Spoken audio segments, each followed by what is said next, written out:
welcome back, footy fans. Here we go. I told you guys we were going to be doing coverage of state league competitions. So let's start it off. The women's competition in the SANFL is 4 rounds in. So I needed to sit down and go over some of the results because I have the SANFL Now app and I have been enjoying 4 glorious rounds of women's footy. So here to join me today to talk of the SANFLW are a couple of very recently and very good friends of the podcast. First, we'll start off with my Woodville West Torrens super fan and somebody I have had a lot of fun chatting with, Darcy Evans. Darcy, thank you for joining me. Donnie, thanks for having me again, mate. Pleasure being here, and good to you too. Up at 5 o'clock in the morning over there, so well done. I absolutely love it. You gotta be crazy sometimes to be in a different country. Passionate fan, we love it. Well, I truly appreciate that. And also joining me today, a super fan of the Central Districts Bulldogs and a commentator for SANFL Now and a great friend nowadays chatting back and forth, Mr. Phil Aspinall. Phil, thank you for joining me, sir.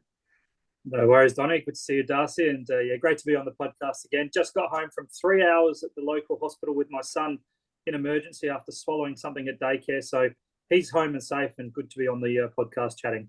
Yeah, I woke up and saw your message. I was like, oh no. Thankfully he's okay.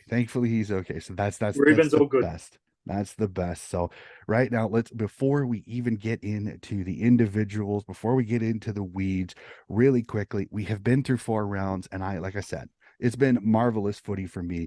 Again, this is my first kind of time seeing the SANFLW. So we'll start off, Phil, really quickly, since you're calling some of these games. Thoughts of the first 4 rounds, because like I said, I went back and forth. I've been really impressed with the skill and level of footy at the SANFLW. Yeah, as we touched on in my podcast with your good self, Donnie, a couple of weeks ago, 7th season now of the SANFLW, and it's a noticeable increase in standard, in skill. The girls are taking their games to another level, and I think the key, we're seeing more and more of those younger girls that have had a footy in their hands since they're 5 and 6. They've had that footy for 10 years. They're now 15, 16, 17 years old, getting exposure to SANFLW. And great to see after round 4 that we've had some movement across the ladder, some movement across some games, and some interesting results. You know, West Adelaide came out of the blocks firing early after a terrible season last year. But my doggies, the girls are doing a bit of movement at the top of the ladder. They've been down the bottom for quite a while with Narelle Smith's Eagles and Darcy's Eagles. And whilst the Eagles are still struggling, I think we've got a very even competition this year. Yeah, it's been fantastic. Darce, what are your thoughts? Yeah, look, I'm with Phil. I concur too about the girls now. They're 10 years in now. So previously, we'd never see at halftime. You just see the boys kicking the footy. Now you see plenty of the girls, between the ages of 10 and 15, kicking the ball, end to end, which is fantastic to see. And we're going to see this competition get better as the years come on. But look, yes, it does pain me to say, guys, that the Eagles are sitting at the bottom of the ladder. But I think the best opportunity will be this week against West Adelaide. So hopefully they can come out of the ball racing there. So, but any surprises? I mean, you look at it's so close at the moment. You see anything between you've got just look at it here. So from Stirred up to Centrals, it's just one game between them. So it's really right to the top. Sorry, there's only one game between them. So look, it's anyone's game still with quite a few rounds to go yet. Very close competition. So I'm excited about it actually. Yeah, Eagles could still, if they win the next 2, again we could see some special things happening. I've been very fascinated by this season because as soon as I think I've got it figured out, like okay, these are going to be the teams that I think we're pretty much going to talk about come finals. Man, a result comes out of nowhere. So let's go through it. I don't want to go through every single game because we've went through 4 rounds. Yes, there's only 4 games per round, but I really think we should focus on a game around and kind of really quick touch on the other. So let's go to round 1. I know it's been 4 weeks because we had that break, that off week because of the holiday in South Australia, which thank you gentlemen for helping explain to me why we weren't having any footy a couple weeks ago. So which kind of threw me off a little bit. Thankfully the Waffle W got started that week, so I had a little bit of footy still to watch before the men's AFL season started. So all the way back to round 1, and I have to say it, the first game I ever saw of SANFLW that was the game of the round. There is no argument. North Adelaide versus Norwood, 52-50. The Roosters get the 2-point win. But gentlemen, I have to say this. That was the first game I ever saw of SANFLW, and I was blown away by not only the quality and the standard as you both said, but just I loved Norwood's never say die in this game, because again, the Roosters coming off a premiership the previous season, still a really good team. I mean, we'll go to you, Darce. I mean, when you saw this game, how great was this first game of the SANFLW season? Because this started the season off with an absolute tear. Donnie, I love this game. I think we'll both sit there and watch it together. We'll both sort of message each other going, how was that? How was that goal? Did you see that? That will have to be the game so far, the 4 rounds. I've seen it. 2 points in it. Mate, the marking was just absolutely brilliant. The kicking, it was just a hard contested fought, and they went to, both players went right, teams went right at the very end.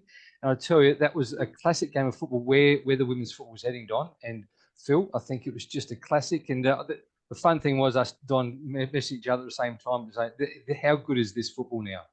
Yeah. And Phil, did you call that game, Phil? I'm not sure. I can't remember. So no, I was there watching. Just went along and attended because I was calling Westies the week after. And I concur, guys. That was probably the top 5 standard of SANFL games, including finals, including grand finals. Occasionally, you'll see a blowout in a grand final, but what we saw was from the get-go, the skill level, the intensity. Both sides had a fair few new players coming in, and sometimes it might take a couple of weeks to adjust and learn each other's game style, but it was as high as a standard of SANFLW I've seen. And if memory serves me correct, a good friend Phil Herden, who's a stats guru, who I think Donnie's going to get on in the months to come on the podcast, advised me on the night that was the second highest aggregate score we've had in SANFLW history. So, sometimes we see some low-scoring games, but 14 goals from the two sides combined and a close contest.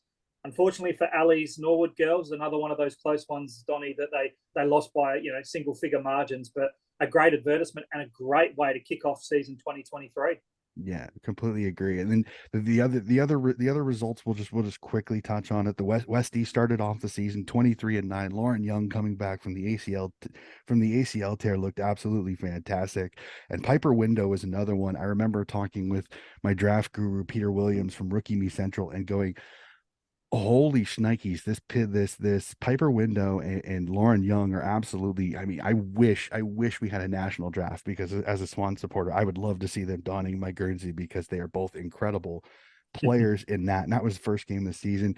Your Central Bulldogs getting the win over Tarsus Woodville West Torrance Eagles 30-17 in a cracking match. And then the finale of that particular round sees South get the 23-15 win over Sturt. So and actually a really good round of footy, some really close, talented, tough, hard-fought games in round 1. We jump to round 2.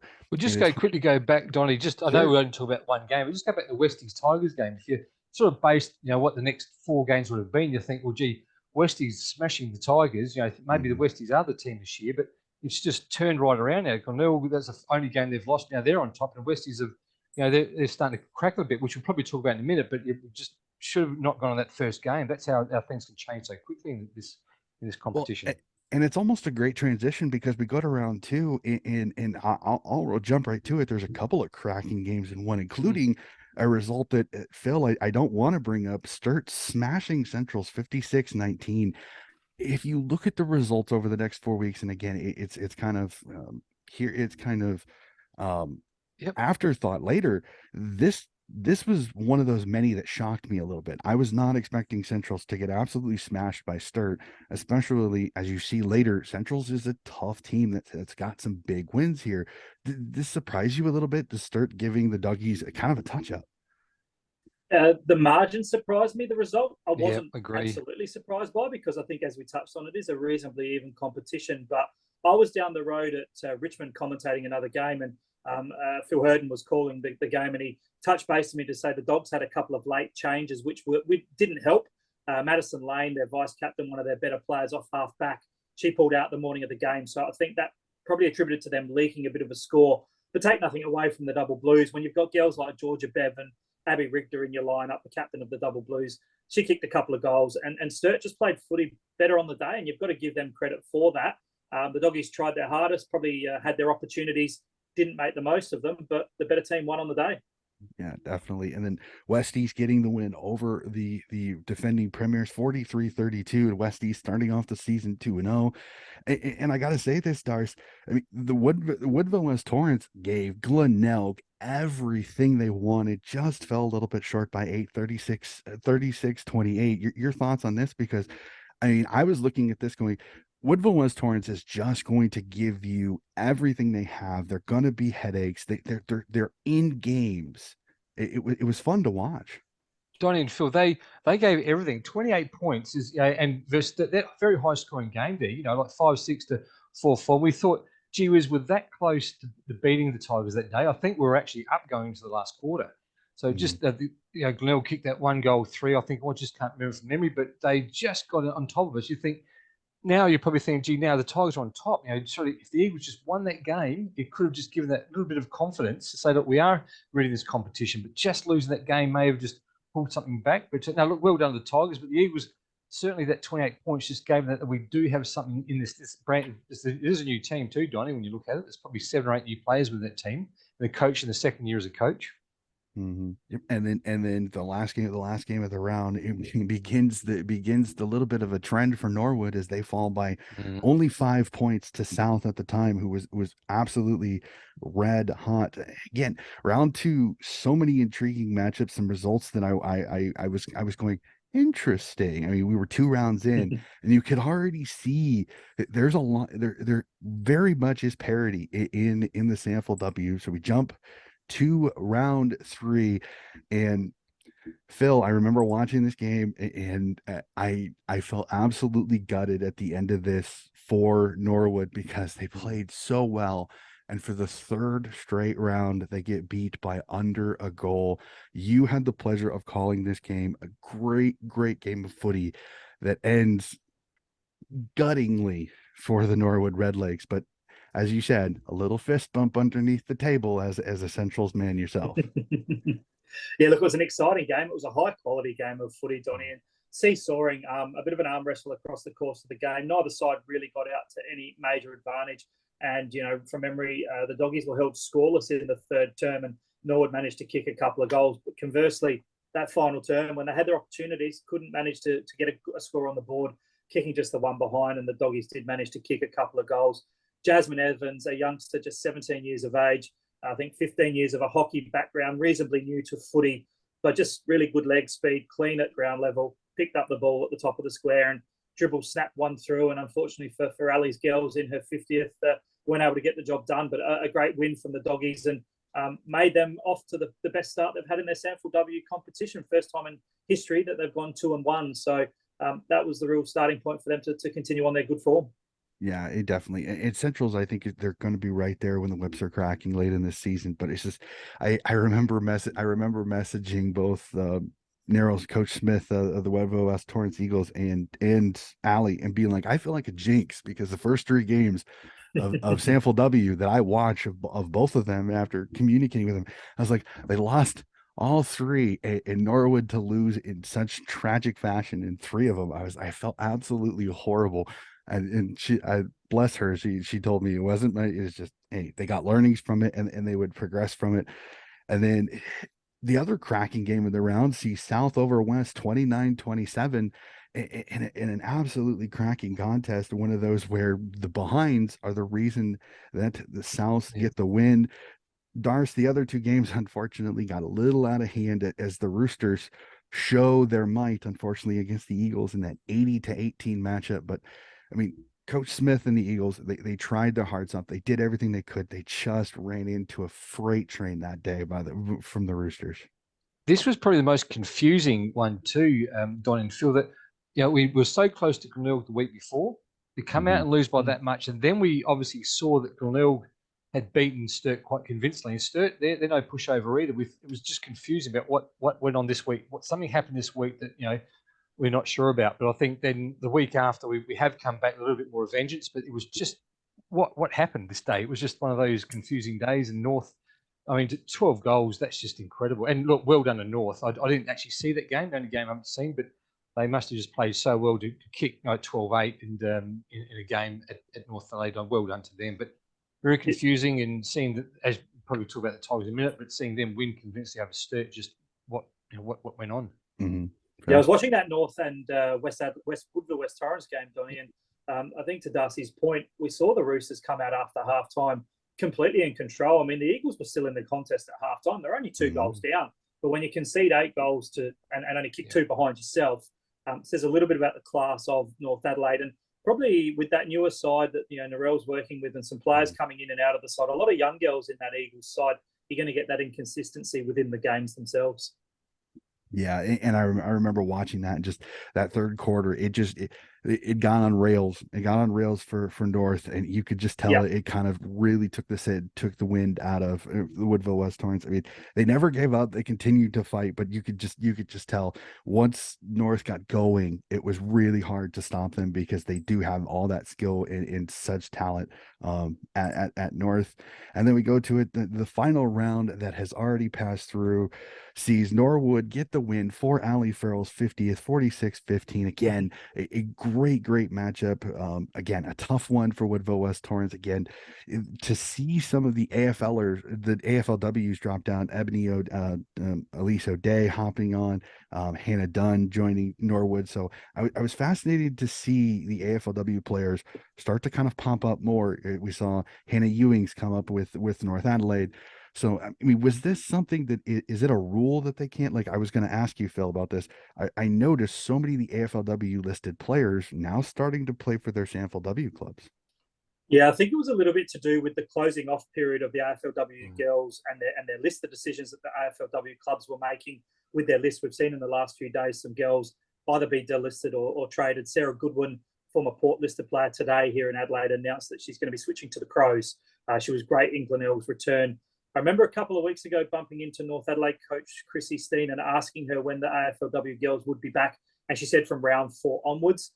So therein lies what we saw this weekend with a massive influx of the AFL girls. And I think it's great on 2 levels, Donnie and Darcy, because obviously it increases the standard of the games. And we saw those talented girls coming in and lifting the already good games to a higher level. But how good's it going to be for some of these younger girls, these 15, 16, 17-year-old girls that probably watch the AFLW girls on TV and thrive to be them? They're getting to play alongside them. And we saw that out at the Central game. I was there just as a spectator. And we saw 2 or 3 of the younger Centrals girls really take their game to another level because they were playing with AFLW girls. Mm-hmm. Yeah. I totally agree, Phil. It's just fantastic. I hope they keep it like this so we do get to see those AFLW players play in the SANFLW as well, because it's just fantastic.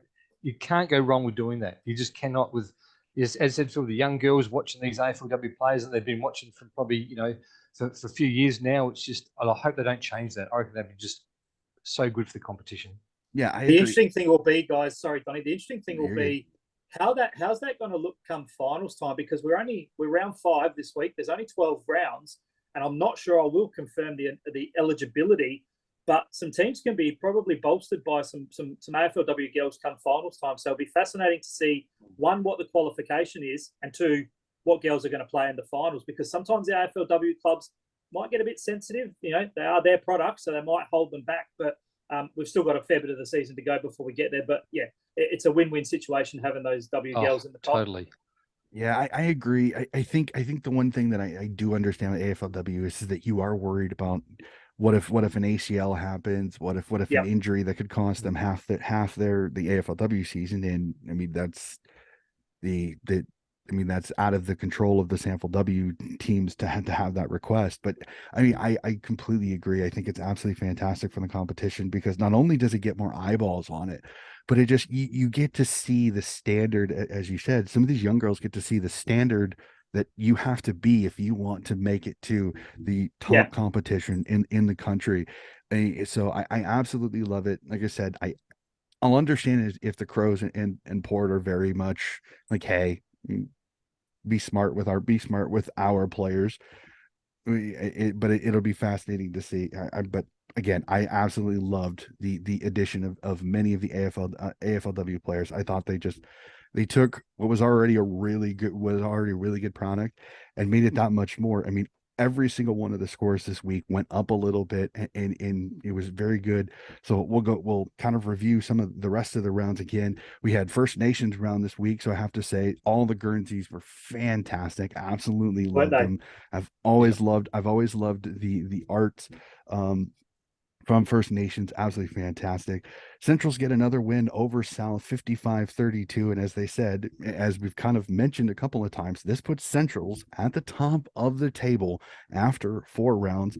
Westies again dropped their second in a row to Sturt 42-35. An absolutely cracking game. I remember watching this game live and thinking this was one heck of a game. Absolutely loved it. Double Blues getting the win late, and then Glenelg, as Darcy said, gets the win over the Roosters, and have kind of revamped after that first game of the season. So I'm absolutely loving this. So before we move on any further, let's go back to the ladder.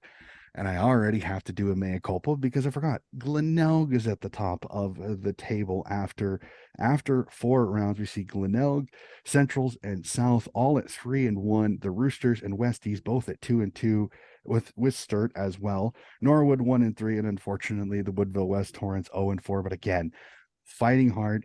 Keep an eye on Woodville West Torrents. I think they are going to definitely make an impact on this season as it goes through. I do not see them being down there without a little bit of spice as this season goes through. So, gentlemen, as I do with my AFLWs, I have my section called my burning questions. These are some questions that I've been thinking about as I went through each of these rounds, because I think they're questions that are great discussion questions. So, as we said, I've seen a lot of surprises this year again. Some results that I maybe because I haven't watched it as much, I'm not expecting.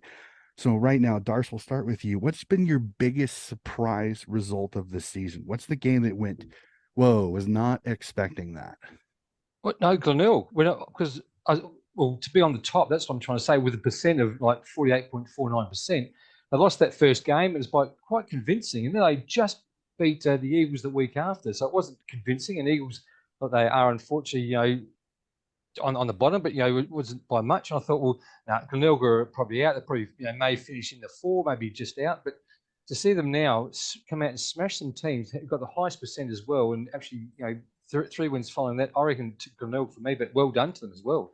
Surprised, but well done for that. Absolutely. Hey, Phil, your biggest surprise? Oh, look, I think, I'll touch on that a little bit with the form of Glenelg. To be honest, they lost Jessica Bates, who won the SANFLW Best and Fairest Competition Award last year, picked up by Collingwood. I suspected they would drop down the ladder a little bit, maybe just sneak into finals. Of course, we're only halfway through the year, but they're the surprise packets for mine.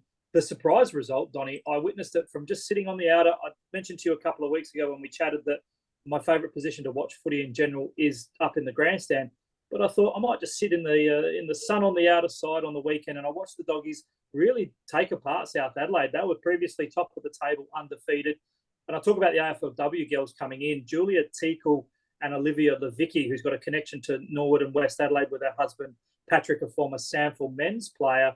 They really straightened the girls up, were great for Central. And whilst the result wasn't much of a surprise in terms of the doggies are competitive and they got a win, it was really how comfortable they won. They won by 5 goals in the end and probably should have won by more, 15 scoring shots to 8. And I just watched Central take apart what has been a pretty good South Adelaide side. So I think the doggies' big win on home soil really set a bit of a message to the rest of the competition to say, hey, we're going to play finals this year. We're in a good position now, and look out, the dogs are barking.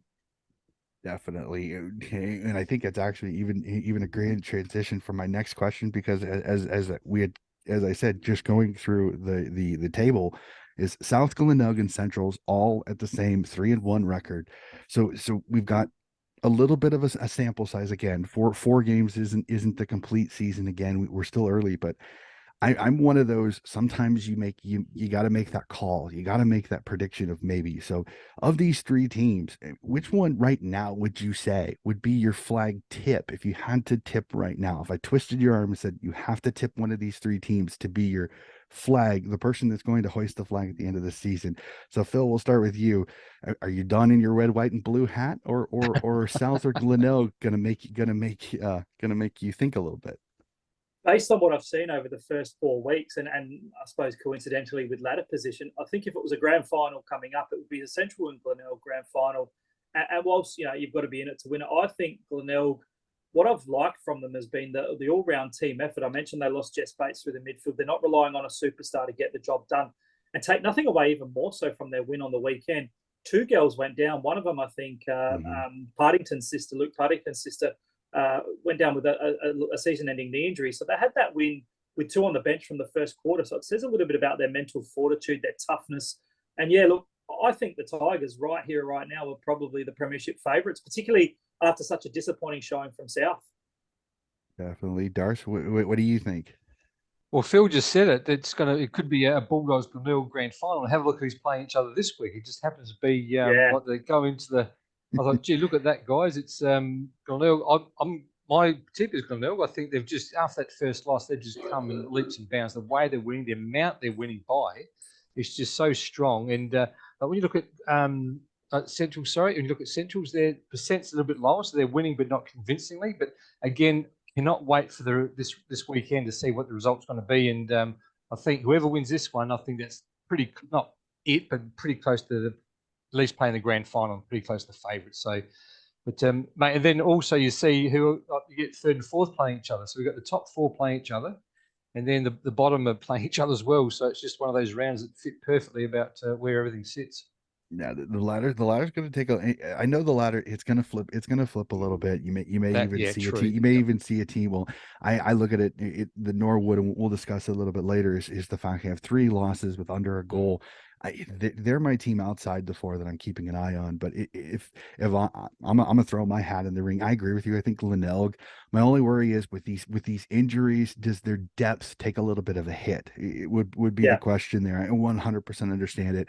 South's kind of, I'm still not got my hands around what South is right now. I think they started off really well. I think we'll have to really see on that. It'll be interesting. So we'll jump from that to kind of the leaky engine that is West East, because I think it started off 2-0.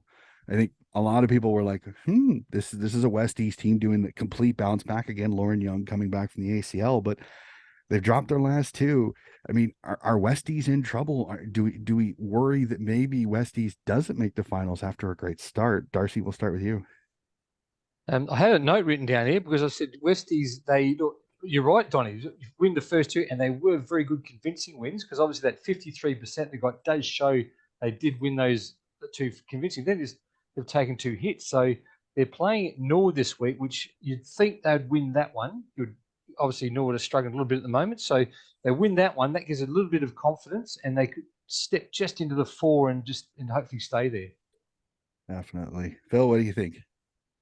Look, I think West Adelaide probably got off to the perfect start because they had a full-strength squad. They've had a little bit of chop and change with some of their girls, and looking at the result on the weekend, I watched a bit of the highlights from the loss to the Double Blues, and it was a tight loss. I think Westies played good for 3 quarters. Sturt really just overran them in the end. I think with West Adelaide, looking at a couple of trends from a statistical perspective, they're probably relying on just the too few many, like Zoe Venning, Lucy Boyd, regularly get plenty of possession, but then it drops away a fair bit. Now, we know Lauren Young's a star, but she's only a kid as well. She's not going to dominate every week, and she's a barometer. She only had the 11 touches on the weekend and didn't impact on the scoreboard. So when Lauren Young's up and about, kicking goals and playing well, West Adelaide wins. So I still think they will just play finals, but I don't know how much of an impact they will have. The other one that's a bit of an unknown for me is the North Adelaide Roosters. We know how good they are. They've been dominant of the competition, but they're a bit Jekyll and Hyde with their form, and that would no doubt frustrate Coach Chrissy Steen. So, it's going to be a fascinating run home to see how the final 4 is made up. Definitely, for sure. And then I kind of mentioned it a couple of times. Norwood, I mean, they're a team again. Like I said, I sent the message to Ali saying I feel like a jinx because first 3 games of the season, all 3 losses by under a goal. But I'm weird like this. It's a little bit like Richmond in the AFLW. I kept saying they started off 0-2 and then they ran home to end the season. Norwood is the team. I think it's the sleeping giant a little bit. I think they were competitive in all of their games, including their win this last week over Woodville West Torrens. And the fact that now you have the AFLWs, they have O'Day in the lineup, Hannah Dunn joins them.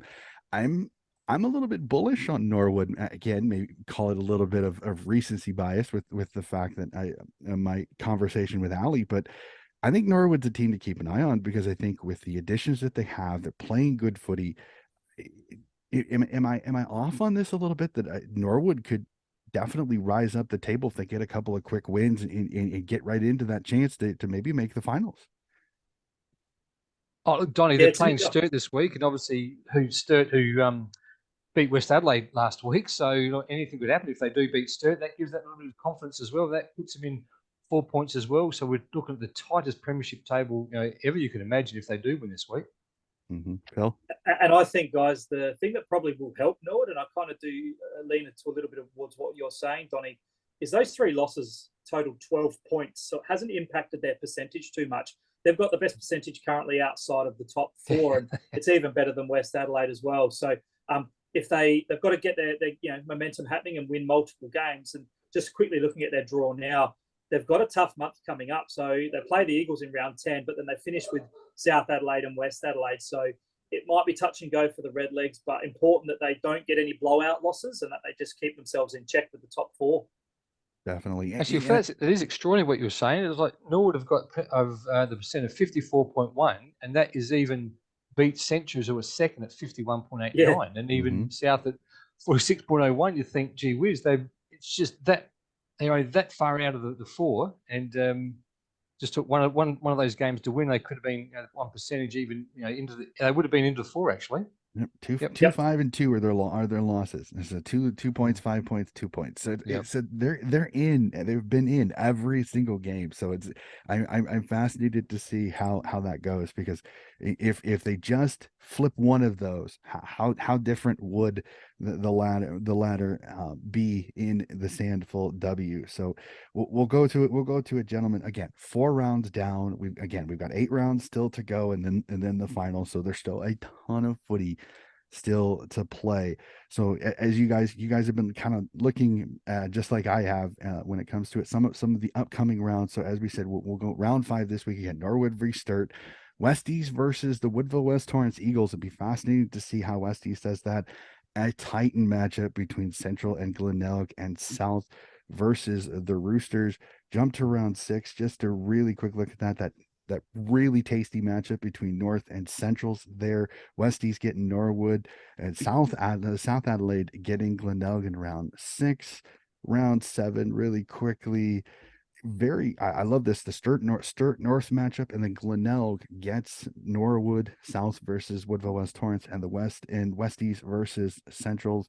And then probably after round 8, we will do another get together, sees North v the rematch of the round 1 classic between North and the Redlegs, South v West, Glenelg versus the West Coast Eagles, and Sturt versus the round 1 rematches. So it'll be fascinating to see once we reconvene after round 8 how this goes, because everybody will play everybody, and you get the rematches from that first round. So, gentlemen, I'll ask you this.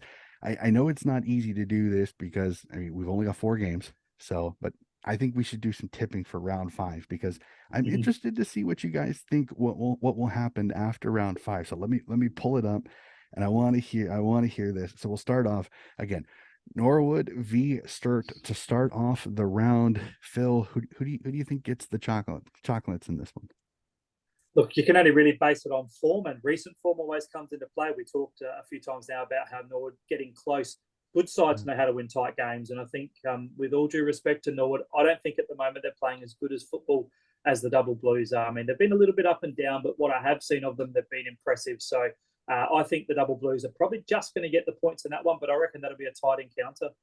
Yeah, Darce, what are you thinking on this? Yeah, I totally agree. If Norwood just have to win those close games, and they haven't. So I don't think it's a psychological thing. They just have to win those tight games to get a bit of confidence. But I think Sturt for me. I don't know. For me, it's a sleeping giant thing. I think getting the win over the Woodville, I think may give the girls a lot of confidence. Sturt's been kind of back and forth. I'm gonna tip Norwood in this one. I think the additions from the AFLW, I think will increase that skill and increase that ability to move on. So I'm gonna tip Norwood in this one. It's a head versus heart moment on that one for sure. Westies versus Woodville West Torrance Eagles. Darce, I know it's your club. Can you see Darrell Smith getting her girls over Westies and continuing to kind of push Westies back down the table, or do the Bloods find a way to get another win?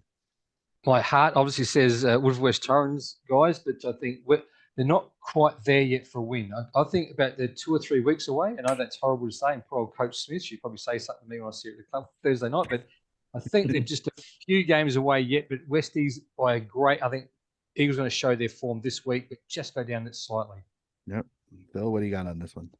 Yeah, I tend to agree with Darcy, and I think good sides will bounce back after a couple of poor losses. And I think the Bloods are a good side. We saw them get off to the good start and then just probably drop the ball a little bit. So they've got a pretty good coach in Bruce Dawes, who's previously at the Double Blues, and I think they'll understand the importance of it. We're going to be close enough to the halfway mark of the season. We talk about how close percentage is going to play a part come finals. I don't think they're going to be interested in a percentage boosting win. They're just going to want the win and get back into the winner's circle. So for mine, I think, the trend will continue for the Eagles and unable to get the win on the board. I think the Bloods, well, probably 3 or 4 goals. Yeah, I hate saying it. I'm with you. I'm with you, Darcy. As much as I would love to see the Eagles get a win here to get off that schneid, get the one win in the win column, I think Westies uses this opportunity to kind of propel them, which would be fascinating. So let's go to a gentleman, the Titan matchup, Centrals versus Glenelg. So now I ask you, Phil, is your red, blue, and white hat on, or do the Tigers kind of dash Centrals a little bit? I always try and keep the neutral, the non-biased thoughts in the process. The heart wants the doggies to win, but on paper, this is exactly that, a tantalising matchup. Wouldn't have been, I think, in the SANFL's history that we've had top versus second being these two sides. So I think the form that Centrals are taking in is really important. It'll give them great confidence, but I think the Tigers obviously are going to be up and about. You touched on a really good point, Donnie. They've lost a couple of important players through injury. How will their depth stand? I haven't had a quick look at their development squad performance so far this year, but I suspect that their depth might be stretched a little bit, as is Central's, because I know the Doggies girls didn't win on the weekend again. So, I almost need the napkin for this one because this one is mouth-watering exciting. I've got the game on the call, so I've been lucky enough to be rostered on to commentate this one. So we'll definitely give you a shout out on the day, Donnie, but I cannot wait for this one. I think the Tigers are going to be too good, but just. All right, Darius, what do you think on this one? I totally agree there. I think Tigers, they're winning by some big margins now. I think they've got they got their momentum going. I think if they do win this, they're going to be pretty close to, well, early call, but pretty close to playing in the grand final premiership favourites anyway. Yeah, and just guys, one matchup. Sorry, Donnie. This will be worth the price of admission alone. Now we get in for free, so I wonder what that says. But Shelby Smith, the captain of Centrals, up against Piper Window. How good's that going to be? I cannot wait to see those two girls go head to head. Yeah, that'll be an absolutely fantastic matchup. So, and I absolutely love it. This is going to be a fun one because it starts 11:15 my time on a Friday night. So, and I have Woodville West Torrance, Westies, and the Norwood. So I may double screen that one because both Norwood and Woodville West Torrance both play at the same time, and I've got my iPad and my laptop, so I may actually. You may get a picture. You may see me tweet out like I did previously, Phil, because I may have both of these on because I like keeping track of both teams. So both of those games being on at the same time, I may double screen myself that particular night, and then having Centrals being those two being the lead-ins to Centrals versus Glenelg. I will definitely try and see if I can stay up. I do work a little bit early, so I will try, but I won't guarantee anything. I agree. I think Glenelg, but I'm going to take a little bit of a twist. I think if Glenelg's coaching staff is good, is that you band the team together. You lost a couple of injuries, you still get that win. Sometimes it can gel a team. It can bring a team together, and they're playing such good footy right now that you've got a lot of positive mojo. And I think you get to bring in and bleed some more players. I think Glenelg gets this, but I think this is a classic. This could potentially be one of those under a goal. Who cross our fingers. I know, Phil, on the call, it's going to be weird for you, but imagine maybe an after the siren kick to win this game. How amazing would that be? So either way, no particular preference. So I'm going to tip Glenelg, but I think this is an absolute classic. And then Just the what Phil just said before about Piper Window and Shelby Smith. They're actually leading the most disposals in the competition with 90 each.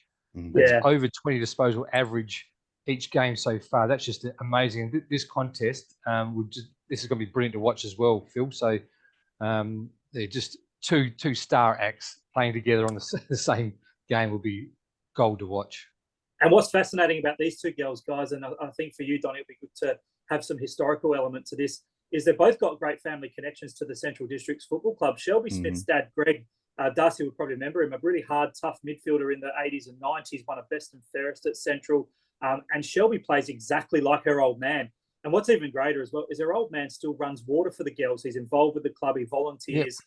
And then Piper Window has got the connection. She's the granddaughter of Gary Window, Central's first. Oh, is it really? So I know you think Window, but you just don't have that connection. Gary was there is that connection. So I think I mentioned to Donnie when I had my chat with him that I love watching her play, but I'd rather see her in a red, white, and blue Guernsey. How that unfolded, I think, is school and zone related. But yeah, the family connections, and that's what I love about the SANFL. You get that generation coming through. Yep. We used to say the father-sons in the men competition. Now we're seeing so many examples of the father-daughters coming through as well, which is brilliant.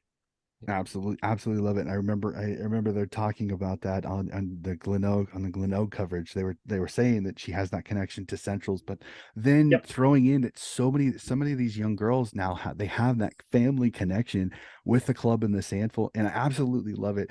And I'm crossing my fingers. I know this is going to be a while from now, but I cannot wait for the first ever father-daughter or the mother daughter, or even crazy enough, think about this, think about when we have the potential to say mother son in any competition.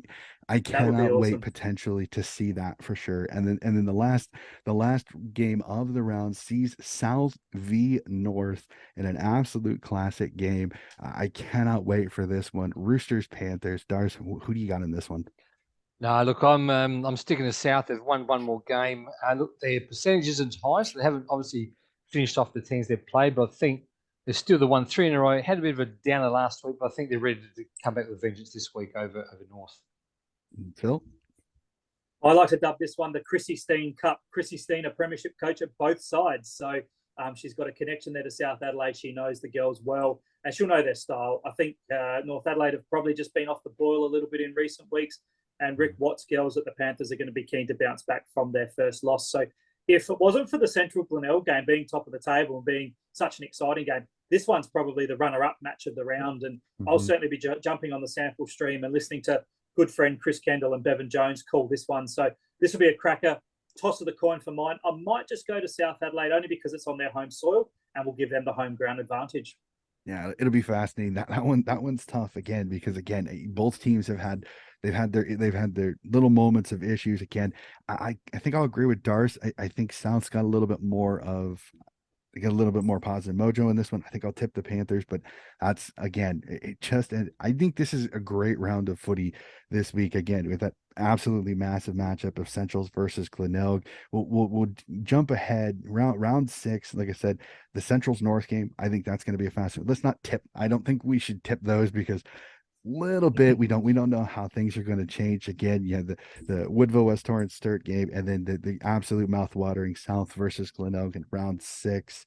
So I'm not going to go through each of the rounds. We did that a little bit earlier. So, but gentlemen, this has been an absolutely fantastic conversation. Again, I the ability to do this is something that I've been so happy about, because as I've went back and forth with both of you, is that learning about the SANFL this off season has been fascinating. And then getting the SANFL Now app and sitting down and watching that North versus Norwood game to start off. And I was hooked.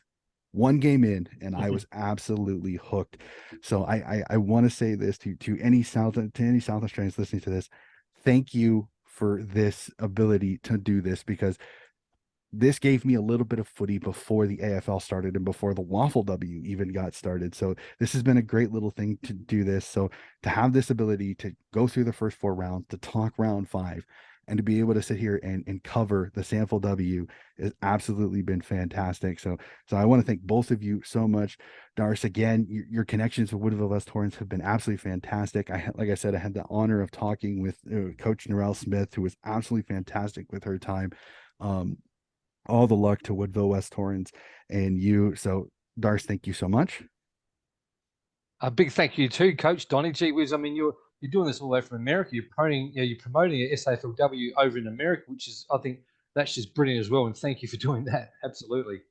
I don't do it for the notoriety. I do it again, as I said to many. I love the game of footy. It has given me so many things that has been fantastic, which and then is a great transition to meeting Phil again. One tweet about a Norwood game, and I get a retweet and a response from it from Phil, which then leads to an absolutely fantastic chat. So Phil, again, absolutely have a ton of fun calling that Central's Glenelg game. If you give me the shout out, That'd be awesome. I'm gonna probably do a tiny fist bump in my living room for sure.